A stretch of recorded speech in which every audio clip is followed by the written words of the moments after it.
Hey guys, welcome back. We are going to continue on with this our book, "The People's History of the United States" by Howard Zinn. Hope you guys enjoyed the last one. I know it's some pretty heavy stuff.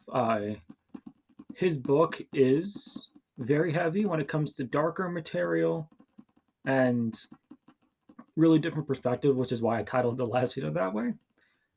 But also a lot of highlights and good things about America too. But for him, it's more or less questioning the system and really diving into darker stuff that's not always talked about.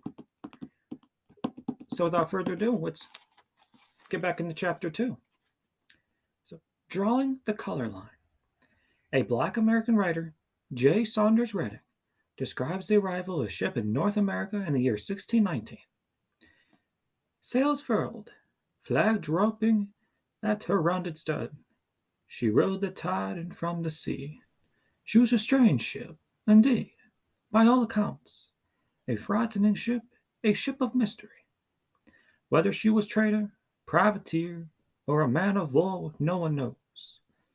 Through her bulwarks, black mouth cannon yawned. The flag she flew was Dutch, her crew a motley, her port of a call, an English settlement, Jamestown, and the colony of Virginia. She came, she traded, and shortly afterwards was gone. Probably no ship in the modern history has carried a more portentous freight. Her cargo, 20 slaves. There is not a country in the world history in which racism has been more important for so long time as the United States. And the problem of, quote, the color line, as W.E.B. Du Bois put it, is still with us. So it is more than a purely historical question to ask. How does it start?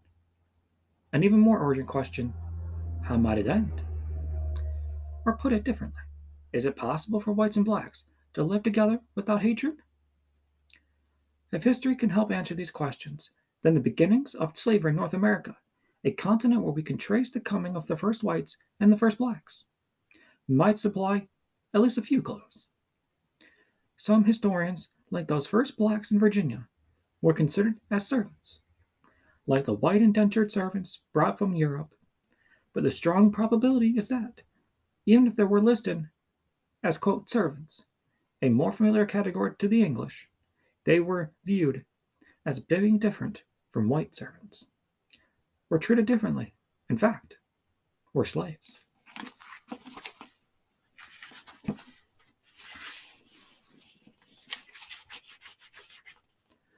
In any case, slavery developed quickly into a regular institution, into the normal labor relation of blacks to whites in the New World. With it developed that special racial feeling, whether hatred or contempt, or pity or patronization, that accompanied the inferior positions of blacks in America for the next 350 years. That combination of inferior status and derogatory thought we call racism. Everything in the experience of the first white settlers acted as a pressure for the enslavement of blacks. And he's going to get into this here real quickly. For those who may not have been fully taught early America, like, prior to 1700s and, July 4th, whatever. When blacks and whites came to the Americas, the whites were servants, like it said, and blacks were treated as indentured servants, as in they had to work to pay off their debt, or hey, you work for me for 20 years and then you can go free. And that didn't always happen, but more or less. But the whites, they ended up rising up the ranks of becoming, the masters over the slaves. They were the ones in charge. They were no longer like, quote, servants after so long. The Virginians of 1619 were desperate for labor to grow enough food to stay alive. Among them were survivors from the winter of 1609 to 10, the, quote, starving time, when crazed for want of food, they roamed the woods for nuts and berries, dug up graves to eat the corpses. That's disgusting. And died in batches until 500 colonists were reduced to 60. In the journals of the House of Burgesses of Virginia is a document of 1619 which tells of the first 12 slaves of the Jamestown colony. The first settlement had 100 persons who had one small ladle of barley per meal. When more people arrived, there was even less food. Many of the people lived in cave-like holes dug into the ground, and in the winter of 69 and 10 they were driven through insufferable hunger to eat those things which nature most abhorred, the flesh and excrements of man, as well as our own nation, as of in India, digged by some out of his grave, after he had buried there 3 days, and wholly devoured him. Others, envying the better state of body, of any whom hunger has not yet so much wasted as their own, lay wait and threatened to kill and eat them. One among them slew his wife as she slept in his bosom, cut her in pieces, salted her and fed her upon till she had cleaned all parts saving her head. Now, what he's, of course, referencing to is cannibalism. When there's famine, when people are starving, some take it to drastic measures and kill pets, kill their spouse, kill their children to stay alive. And that's what he's referring to in here. And also, one quick thought as well. When he says the Virginia House of Burgesses, before, way before the government was established, before the Declaration, before the Constitution, before the Articles of Confederation, each state had their own local government, and those governments were called the House of Burgesses. But this was like the main location at the time, before later on Pennsylvania and Philadelphia. A petition by 30 colonists to the House of Burgesses, complaining against the 12-year governorship of Sir Thomas Smith. And these governors were a lot of them were appointed by Great Britain by the King Charles, so of course they're the ones who were in charge at the time, not any of us. In those 12 years of Sir Thomas Smith, his government, we aver that the colony for the most part be brought remained in great want and misery under most severe and cruel laws. The allowance in those times for a man was only 8 ounces of meal and half a pint of pizza for a day. Mouldy, rotten, full of cobwebs and maggots, loathsome to man and not fit for beasts, which forced many to flee for relief to the savage enemy, for being taken were part to sundry deaths as by hanging, shooting, or breaking upon the wheel. Of whom one for stealing 2 or 3 pints of oatmeal had a bodkin thrust through his tongue and was tied with a chain till a tree till he starved. And that's what we call torture. And also you might take notice too that some of the language used is Old English. They're speaking in such a weird way that it may be hard to understand. You might go and watch cooking videos or maybe some blacksmithing videos on YouTube or some stuff talking about history, and they'll say, hey, you need something of this or how much of that, and you're like, what the fuck are they talking about? Well, that's what it means if you are listening to some of these phrases, how they have to measure food out. That's kind of what it is. The Virginians needed labor to grow corn for subsistence, to grow tobacco for export. They had just figured out how to grow tobacco, and in 1617 they sent off the first cargo to England. Finding that, like all pleasurable drugs, tainted with moral disapproval, it brought a high price to planters, despite their high religious talk, were not going to ask questions about something so profitable. Now, this is before they actually smoked tobacco. They would just chew on it. They believed it had a lot of nutrients, and it could help them get in touch with their mind and shit, which isn't true. It was just something that they believed at the time. They couldn't force Indians to work for them. As Columbus had done, they were outnumbered, and while with superior firearms, they could massacre Indians, they would face massacre in return. They could not capture them and keep them enslaved. The Indians were tough, resourceful, defiant, and at home in these woods, as the transplanted Englishmen were not. White servants had not yet been brought over in sufficient quantity. Besides, They did not come out of slavery. They did not have to do more than contract their labor for a few years to get their passage and start in the New World. As for the free white settlers, many of them were skilled craftsmen, or even men of leisure back in England, who were so little inclined to work that the land that John Smith, in those early years, had to declare a kind of martial law, organize them into work gangs, and force them into the fields for survival. There, there may have been a kind of frustrated rage at their own ineptitude, at the Indian superiority at taking care of themselves, that made the Virginians especially ready to become the master of slaves. Edmund Morgan imagines their mood as he writes in his book American Slavery, American Freedom. If you were a colonist, you knew that your technology was superior to the Indians. You knew that you were civilized, and they were savages. But your superior technology had proved insufficient to extract anything. The Indians, keeping for themselves, laughed at your superior methods and lived from the land more abundantly and with less labor than you did. And when your own people started deserting in order to live with them, it was too much. So you killed the Indians, tortured them, burned their villages, burned their cornfields. And that tactic is known as scorched earth.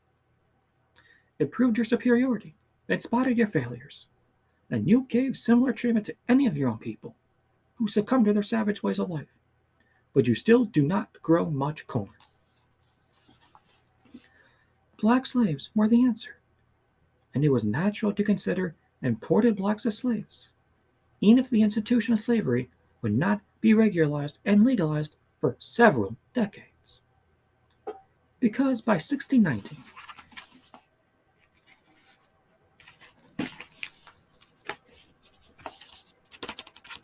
millions of blacks had already been brought from Africa to South America and the Caribbean to the Portuguese and Spanish colonies to work as slaves. 50 years before Columbus, the Portuguese took 10 African slaves to Lisbon. This was the start of a regular trade in slaves.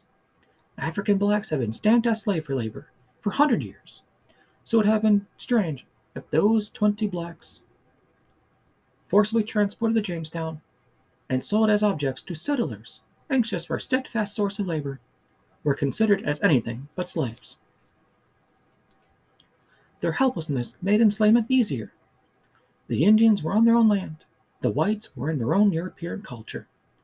The blacks had been torn from their land and culture, forced into a situation where the heritage of language, dress, custom, family relations was bit by bit obliterated, except for the remains that blacks could hold on to by sheer, extraordinary persistence. Was their culture inferior, and so subject to easy destruction? Inferior military capability, yes. Vulnerable to whites with guns and ships. But in no other way, except that cultures that are different are often taken as inferior, especially when such adjustment is practical and profitable. Even militarily, while the Westerners could secure forts on the African coast, they were unable to subdue the interior and had to come to terms with its chiefs. The African civilization was as advanced as in its own way as that of Europe. In certain ways, it was more admirable, but also included cruelties, hierarchical privilege, and the readiness to sacrifice human lives for religion or profit. It was a civilization of 100 million people, using iron implements and skilled in farming. It had large urban centers of remarkable achievements in weaving, ceramics, and sculpture.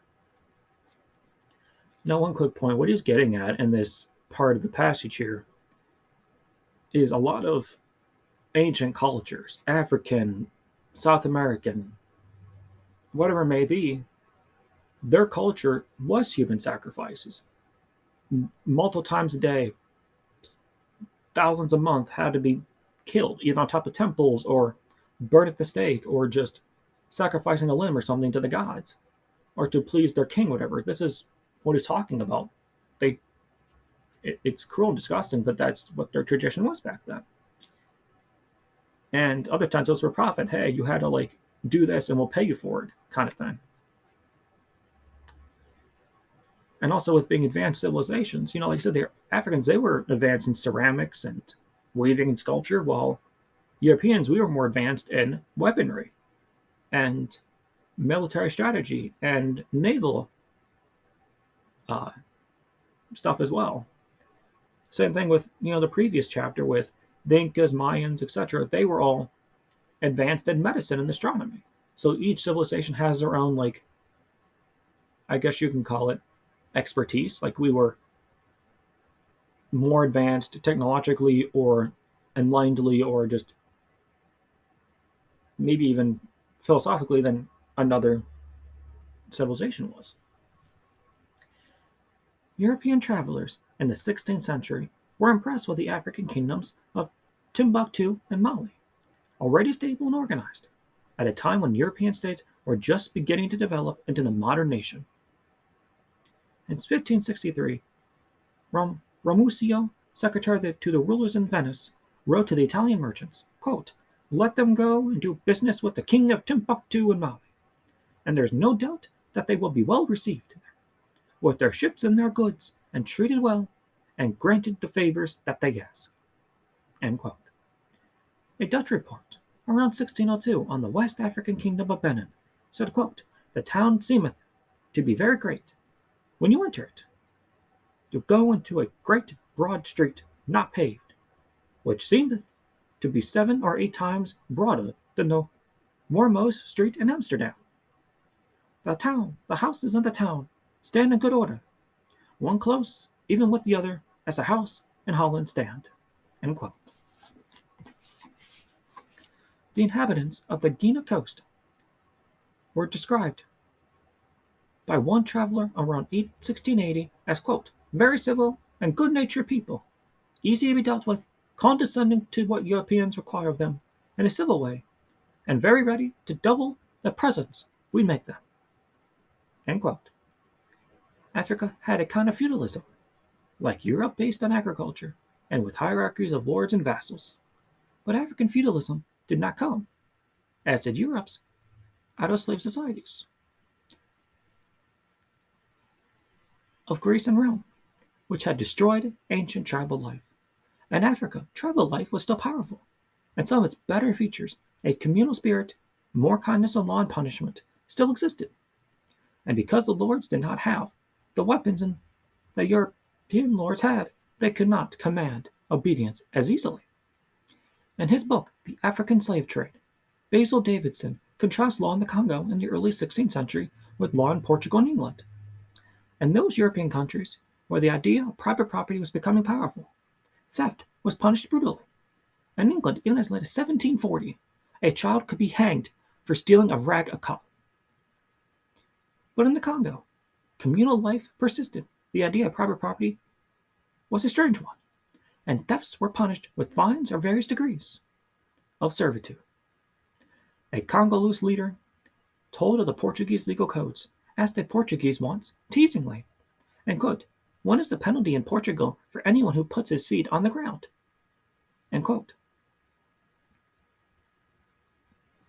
Slavery existed in the African states, and it was sometimes used by Europeans to justify their own slave trade. But, as Davidson points out, the quote slaves of Africa were more like the serfs of Europe. In other words, the most like most of the population of Europe. It was a harsh servitude, but they had rights which slaves brought to America did not have. Think about that. And they were, quote, "altogether different from the human cattle of the slave ships and the American plantations." End quote. In the Ashanti Kingdom of West Africa, one observer noted that, quote, a slave might marry, own property, himself own a slave, swear an oath, be a competent witness, and ultimately become heir to his master. An Ashanti slave, 9 cases out of 10, possibly became an adopted member of the family. And in his time, his descendants so merged and intermarried with the owner's kinsmen that only a few would know their origin. End quote. Basically, interracial marriage and wanting to clean their heritage, you want to call it that, kind of wipe it away. as we don't want people knowing what their origin was, where they came from. Because some of them, after so long, they just forget they came from Africa, some other country. They think they were born here. In reality, they had ancestors somewhere else. One slave trader, John Newton, who later became an anti-slavery leader, wrote about the people of what is now Sierra Leone. The state of slavery among those wild, barbarous people, as we esteem them, is much milder than our own colonies. For as, on the one hand, they have no land in high cultivation, like our West India plantations, and therefore call for the excessive, unremunerated labor, which exhausts our slaves. So, on the other hand, no man is permitted to draw blood, even from a slave. African slavery is hardly to be praised, but it was far different from plantation or mining slavery in the Americas, which was lifelong, morally crippling, destructive of family ties, without hope of any future. African slavery lacked the two elements that made American slavery the most cruel form of slavery in history: the frenzy for limitless profit that comes from capitalistic agriculture, the reduction of the slave to less than human status by the use of racial hatred, with that relentless clarity based on color, where white was master, black was slave. And you can kind of see the comparison, which is what the author is talking about, and referring to those who wrote about this previously to him, was the African slave trade, like wars in Africa between the kingdoms when the soldiers were captured and enslaved. They were not treated harshly. I mean, yeah, of course, there were still punishments, but it was nowhere near to the degree of the brutality, grotesque bloodshed, and just atrocious acts that we committed against the blacks when we enslaved them. Well, some Europeans were not as bad, but Americans, we took it to a whole nother level. And that's what he's getting at.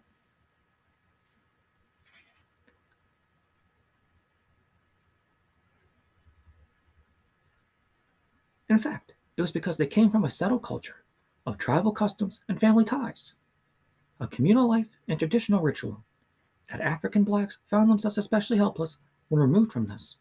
They were captured in the interior, frequently blacks caught up in the slave trade themselves, sold on the coast, then shoved into pens with blacks of other tribes, often speaking different languages. You gotta remember too, the African countries, they didn't have a quote uh, like a universal language. Well, like how some countries they just speak that language, right? Well, for Africa, they didn't. They had dozens of languages. So I couldn't imagine, if you were stuck in a boat with these people and you can understand it. Now, I'm sure some stuff was probably a bit similar, not too far off the word. It's just like we don't understand anything whatsoever. But it's just, I think it's an interesting thing that he points out from the way it was actually handled and how this was done. The condition of capture and slave were crushing affirmations to the black African of his helpless in the face of superior force. The marches to the coast sometimes were 1,000 miles, with people shackled around the neck under whip and gun, were death marches, in which 2 of every 5 blacks died. On the coast, they were kept in cages until they were picked and sold. One John Barbot, at the end of the 17th century, described those cages on the Gold Coast. As the slaves come down to Fido from the inland country, they are put into a booth or prison near the bench. When the Europeans are ready to receive them, they are brought out onto a large plain where the ship's surgeons examine every part of them, to the smallest member, men and women being stripped naked, such as are allowed good and sound are at one side, marked on the breast with a red-hot iron, and printing the mark of the French, English, or Dutch companies. The branded slaves, after this, are returned to their former booths, where they await shipment, sometimes 10 to 15 days. Then they were packed aboard the slave ships in spaces not much bigger than coffins, chained together in the dark, wet, slimy of the ship's bottom, choking in the stench of their own excrement. Documents of the time described the conditions. The hides, sometimes between decks, was only 18 inches, so that the unfortunate human beings could not turn around or even on their sides, the elevation being less than the breadth of their shoulders. And here they are, unusually chained to the decks by the neck and legs. In such a place, the sense of misery and suffocation is so great that the Negroes are driven to frenzy. On one occasion, hearing a great noise from below decks, where the blacks were chained together, the sailors opened the hatches and found the slaves in different stages of suffocation, many dead, some having killed others in desperate attempts to breathe. Slaves often jumped overboard to drown rather than continue their suffering. To one observer, a slave deck was, quote, so covered with blood and mucus that it resembled a slaughterhouse. Under those conditions, perhaps one of the three blacks transported overseas died, but the huge profits, often double the investment on one trip, made it worthwhile for the slave trader, and so the blacks were packed into the holds like fish.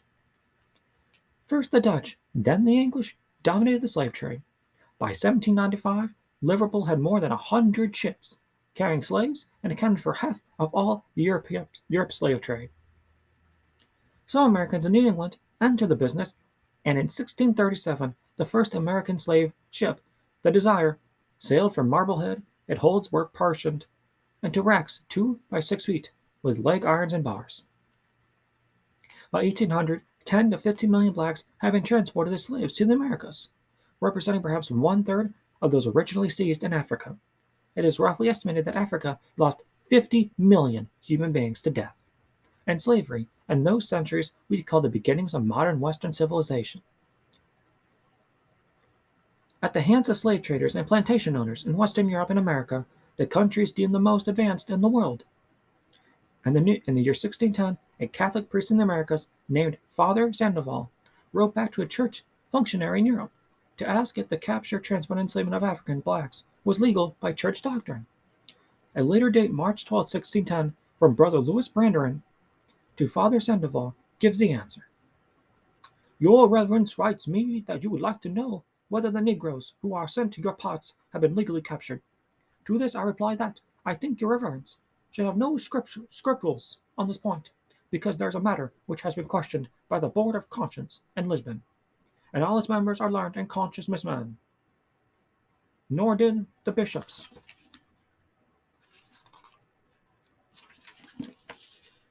Who were in Sao Tome, Cape Verde, and here in Londo, all learned and virtuous men, find fault with it. We have been here ourselves for 40 years, and there have been among us very learned fathers. Nor did they consider the trade as illicit. Therefore we and the fathers of Brazil buy these slaves for our service without any scruple. With all of this, the desperation of the Jamestown settlers for labor, the impossibility of using Indians, and the difficulty of using whites. The availability of blacks offered in greater and greater numbers by profit-seeking dealers in human flesh, and with such blacks possible to control because they had just gone through an ordeal which, if it did not kill them, they must have left them in a state of psychic and physical helplessness. Is it any wonder that such blacks were ripe for enslavement?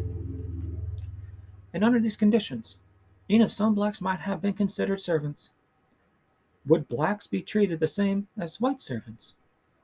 The evidence from the court records of Colonial Virginia, shows that in 1630, a white man named Hugh Davis was ordered, quote, to be soundly whipped for abusing himself by defiling his body and lying with a Negro, end quote. 10 years later, 6 servants and a, quote, Negro of Mr. Reynolds started to run away, while the whites received lighter sentences, quote, a manual of the Negro to receive 30 stripes and to be burnt in the cheek with the letter R, and to work and shackle 1 year or more as his master shall see cause. Although slavery was not yet regularized or legalized in those first years, the list of servants showed blacks listed separately. A law passed in 1639 decreed that, quote, all persons except Negroes were to get arms and ammunition, probably to fight off Indians. When in 1640, 3 servants tried to run away. 2 whites were punished with a lengthening of their service, but, as the court put it, quote, the third being a Negro named John Punch shall serve his master or his assigns for the time of his natural life, end quote. Also in 1640, we had the case of a Negro woman servant who begot a child by Robert Sweat, a white man. The court ruled that, quote, that the said Negro woman shall be whipped as the whipping post, and that Sweat shall tomorrow in the forenoon do public penance for his offense at James City Church. End quote. This unequal treatment, this developing combination of contempt and oppression, feeling and action, which we call, quote, racism, was this the result of a, quote, natural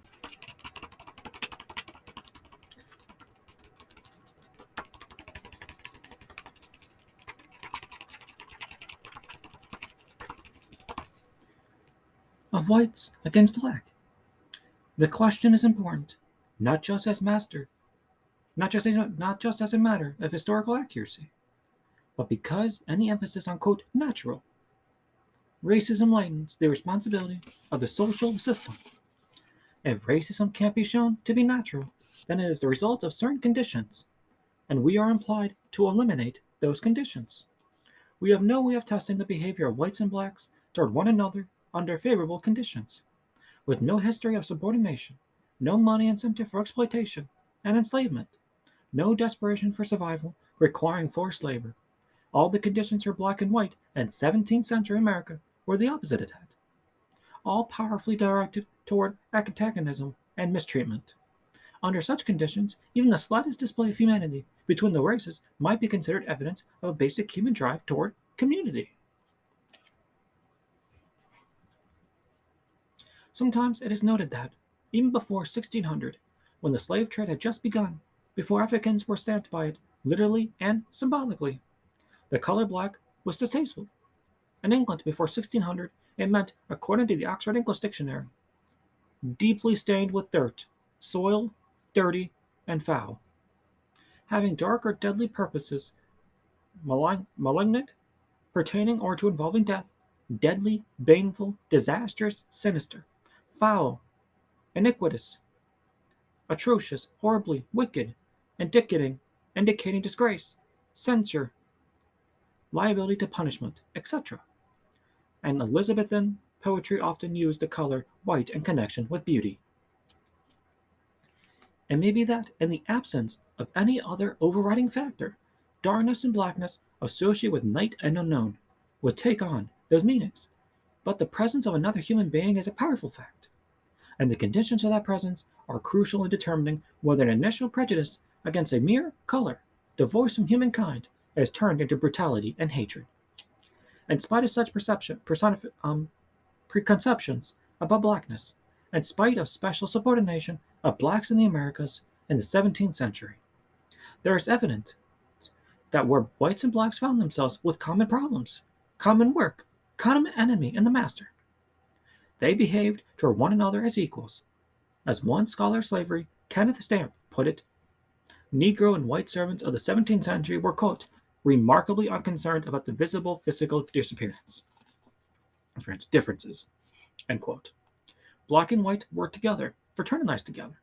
The very fact that the laws had to be passed after a while to forbid such relations indicates the strength of that tendency. In 1661, a law was passed in Virginia that, quote, in case any English servant shall run away in company of any Negroes, he would have to give special service for extra years to the master of the runaway Negro. In 1691, Virginia provided for the banishment of any, quote, white men or women being free who shall intermarry with a Negro, mulatto, and mulattoes are Mexicans, or I believe Indians as well. Oh, yeah, it's Mexicans. Or Indian man or woman, bond or free.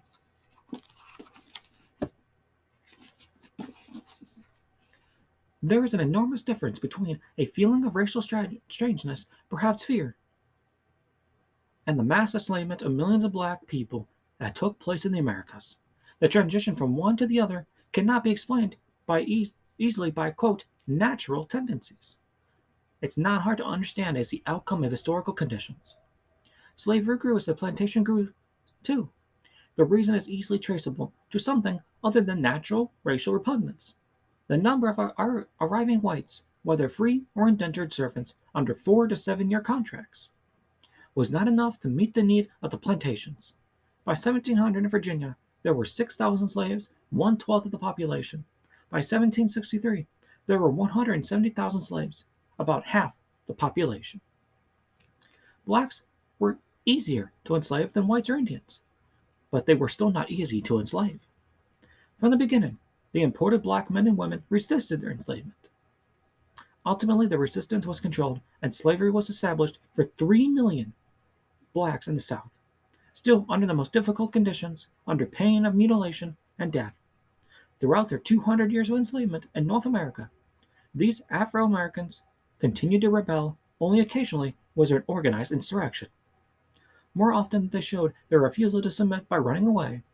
Even more often, they engaged in sabotage, slowdowns, and subtle forms of resistance, which asserted, if only to themselves and their brothers and sisters, their dignity as human beings. The refusal began in Africa. One slave trader reported that Negroes were, quote, so willful and loth to leave their own country that they have often left out of the canoes, boat and ship into the sea, and kept under water till where they drowned. When the very first black slaves were brought into Hispaniola in 1503, the Spanish governor Hispaniola complained to the Spanish court that fugitive Negro slaves were teaching disobedience to the Indians. In the 1520s and 30s, there were slave revolts in Hispaniola, Puerto Rico, Santa Marta, and what is now Panama. Shortly after those rebellions, the Spanish established a special police for chasing fugitive slaves.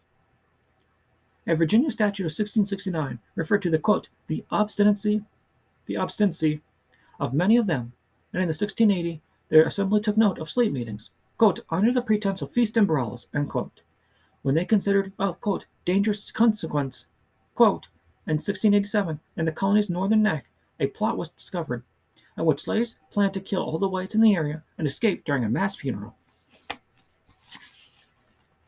Gerald Mullen, who studied slave resistance in 18th century Virginia, and his work Flight and Rebellion reports, the available sources on slavery in the 18th century Virginia, plantation and county records, the newspaper advertisements for runaways, describe rebellious slaves and few others.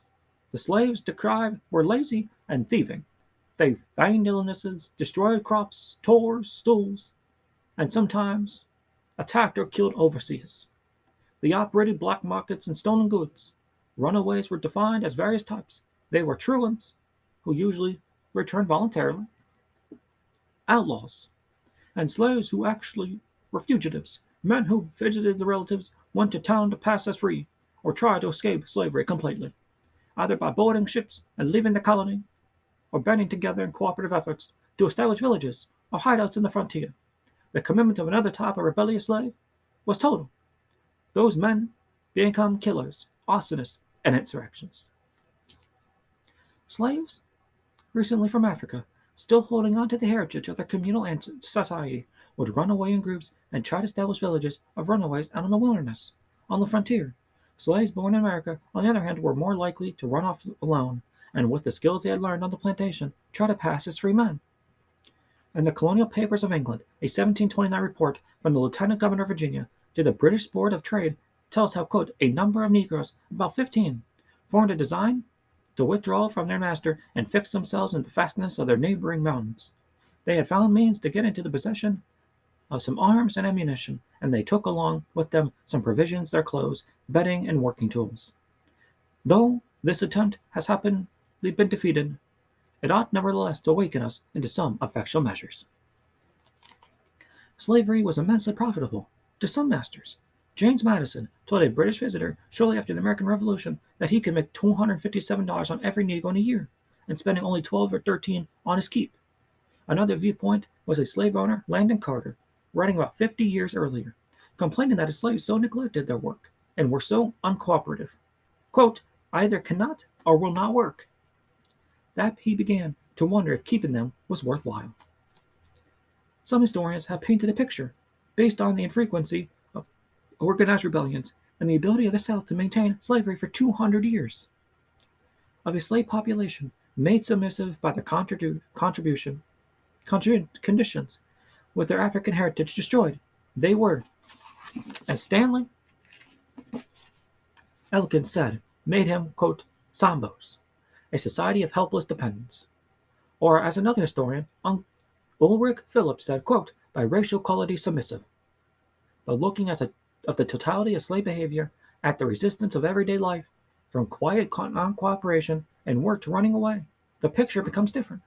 In 1710, one in the Virginia Assembly, Governor Alexander Spotswood said, quote, "Freedom wears a cap which can without a tongue call together all those who long to shake off the fetters of slavery, and as such an introduction would surely be attended with most dreadful consequences. So I think we cannot be too early in providing against it, both by putting out our slaves in a better posture of defense, and by making a law to prevent the consultations of those negroes." Indeed, considering the harshness of punishment for running away, that so many blacks did not run away from a sign of a powerful rebelliousness, all through the 1700s, the Virginia Slave Code read, "Whereas many times slaves run away and lie hid and lurking in swamps, woods, and other obscure places, killing hogs and committing other injuries to the inhabitants, if the slave does not immediately return, anyone whatsoever may kill or destroy such slaves by such ways and means as he shall think fit. If the slave is apprehended, it shall be lawful for a county court to order such punishment for the said slave, either by dismembering or in another way, so as they in their discretion shall think fit, for the claiming of any such incorrigible slave, and terrifying others from their practices." Mullen found newspaper advertisements between 1736 and 1801 for 1,138 men runaways and 141 women. One consistent reason for running away was to find members of one's family, showing that despite the attempts of the slave system to destroy family ties by not allowing marriages and by separating families, slaves would fake death and mutilation to get together. In Maryland, where slaves were about one-third of the population in 1750, slavery had been written into law since the 1660s, and statutes for controlling rebellious slaves were passed. There were cases where slave women killed their masters, sometimes by poisoning them, sometimes by burning tobacco houses and homes. Punishments ranging from whipping or branding to execution. But the trouble continued. In 1743, 7 slaves were put to death for murdering their masters. Fear of slave revolts seems to have been a permanent fact of plantation life. William Byrd, a wealthy Virginia slave owner, wrote in 1736, "We have already at least 10,000 men of these descendants of Ham, fit to bear arms, and those numbers increase every day, as well by birth and as by importation. In case there should arise a man of desperate fortune, he might with more advantage than Catelyn kindle a servile war, and tinge our rivers wide as they are with blood." It was an intricate and powerful system of control that the slave owners developed to maintain their labor supply and their way of life, a system both subtle and crude, involving every device that social orders employ for keeping power and wealth where it is, as Kenneth Stamp put it, "As wise master did not take seriously the belief that Negroes were naturally born slaves. He knew better. He knew that Negroes freshly imported from Africa had to be broken into bondage, that each succeeding generation had to be carefully trained. This was no easy task, for the bondsman rarely submitted willingly. Moreover, he rarely submitted completely. In most cases, there was no end to the need for control, at least not until old age reduced the slave to a condition of helplessness." The system was psychological and physical at the same time. The slaves were taught discipline, were impressed again and again with the idea of their own inferiority to, quote, "know their place," to see blackness as a sign of subordination, to be awed by the power of the master, to merge their interests with the master's, destroying their own individual needs. To accomplish this, there was the discipline of hard labor, the breakup of the slave family, the lulling effects of religion, which sometimes led to great mischief. As one slaveholder reported, the creation of disunity among slaves by separating them to field slaves and more privileged house slaves, and finally the power of law and the immediate power of the overseer to invoke whipping, burning, mutilation, and death. Dismemberment was provided for in the Virginia Code of 1705. Maryland passed a law in 1723 providing for cutting off the ears of blacks who struck whites, and that for certain serious crimes, slaves should be hanged and the body quartered and exposed. Still, rebellions took place. Not many, but enough to create constant fear among white planters. The first large-scale revolt in the North American colonies took place in New York in 1712.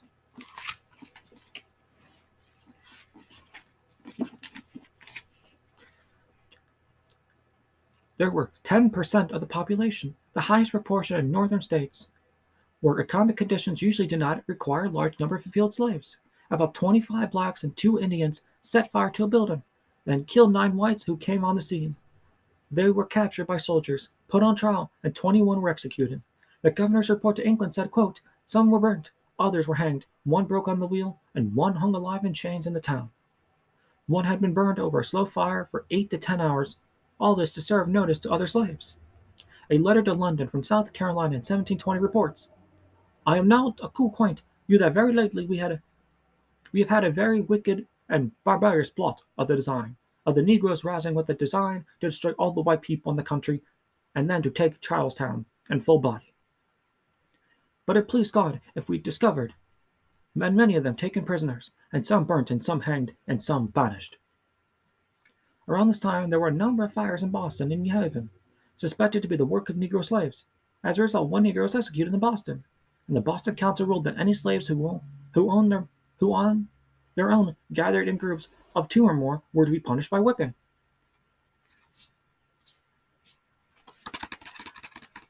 At Stono, South Carolina in 1739, about 12 slaves rebelled, killed 2 warehouse guards, stole guns and gunpowder, and headed south, killing people in their way, burning buildings. They were joined by others until there were perhaps 80 slaves, all in all, according to one account of the time. Quote, "They called out liberty, marched out in colors, displayed, and 2 drums beating. The military found and attacked them.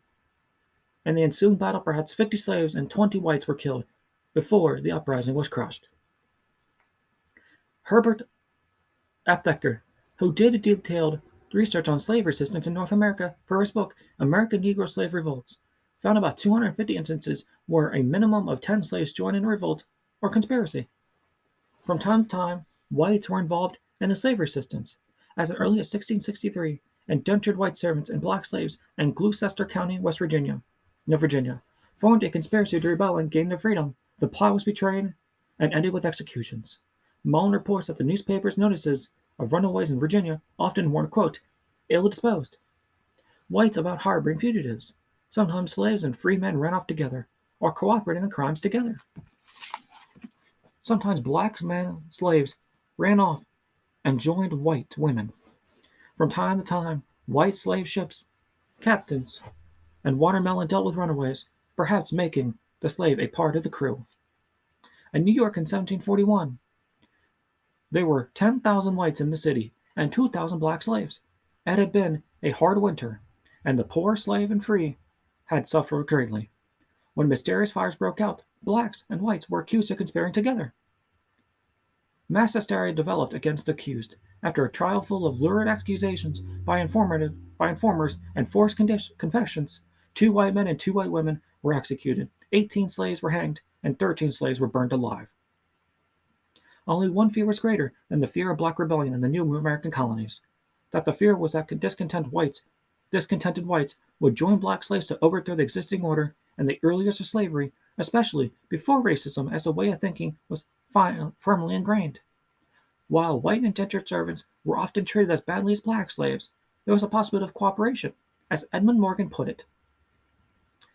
"There are hints that the 2 despised groups initially saw each other as sharing the same predicament. It was common, for example, for servants and slaves to run away together, steal hogs together, get drunk together. It was not uncommon for them to make love together. In Bacon's rebellion, one of the last groups to surrender was a mixed band of 80 Negroes and 20 English servants." As Morgan says, masters, quote, "initially at least, perceived slaves in much the same way they had always perceived servants. Shiftless, irresponsible, unfaithful, ungrateful, and dishonest. And if, quote, free men with disappointed hopes should make common cause with the slaves of desperate hope, the results might be worse than anything Bacon had done." End quote. And so measures were taken, but at the same time that slave codes involving discipline and punishment were passed by the Virginia Assembly. Virginia's ruling class had proclaimed that all white men were superior to black, went on to offer their social, but white, inferiors as number of benefits previously denied to them. In 1705, a law was passed requiring masters to provide white servants whose indentured time was up with 10 bushels of corn, 30 shillings, and a gun. while women servants were to get 15 bushels of corn and 40 shillings. Also, the newly freed slaves servants were to get 50 acres of land.